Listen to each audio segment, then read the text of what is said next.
Une sexualité pour les personnes handicapées, réalité, utopie ou projet. Dans un livre à la fois érudit, impliqué et fécond, Denis Vaginet nous propose une riche conceptualisation et une éthique pleine d'humanisme pour penser la question de la sexualité et du handicap.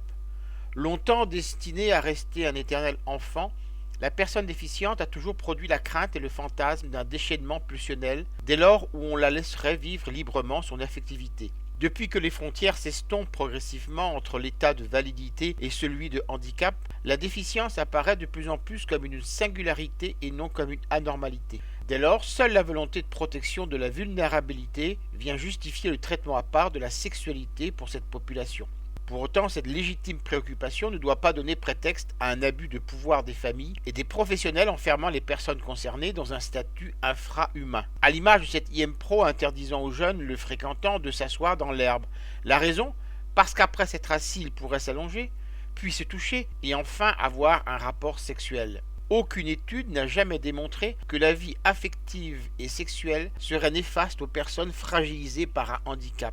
Et les valides sont infiniment plus rigoristes et conformistes avec ces populations qu'avec eux-mêmes, leur déniant ce qu'ils s'autorisent eux-mêmes, se focalisant sur des dysfonctionnements qui seraient banalisés chez tout autre être humain. L'auteur le proclame avec force. Leur sexualité doit relever du droit commun, car elle est identique à la nôtre. Tant qu'une personne handicapée ne contrevient pas aux droits d'une autre, elle peut valablement se comporter comme elle l'entend. Bien sûr, des attitudes inappropriées car irrespectueuses des codes sociaux peuvent se produire. Mais loin d'être intrinsèques à la déficience, ces agissements sont acquis.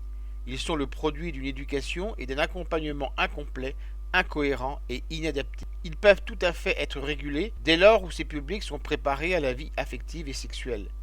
Mais pour qu'elle soit ajustée, encore faut-il que cette préparation ne se limite pas à comment ça marche, mais aussi comment s'y prendre quand on a compris comment ça marche. L'inévitable et nécessaire connaissance technique doit être relayée par l'apprentissage de la subjectivité, de la sensualité et de la sensibilité. Et les plus qualifiés pour répondre à ces questions, ce sont les personnes à qui elles sont posées.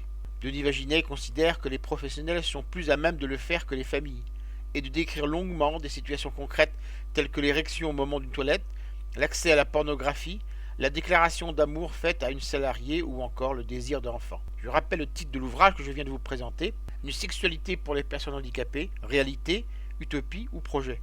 L'auteur en est Denis Vaginet. Il a été publié aux éditions Chroniques Sociales en 2014 et est vendu 19,50 €. Vous pouvez retrouver le texte de cette critique dans le numéro 1187 de Lien Social. Il est consultable sur le site du journal www.lien-social.com.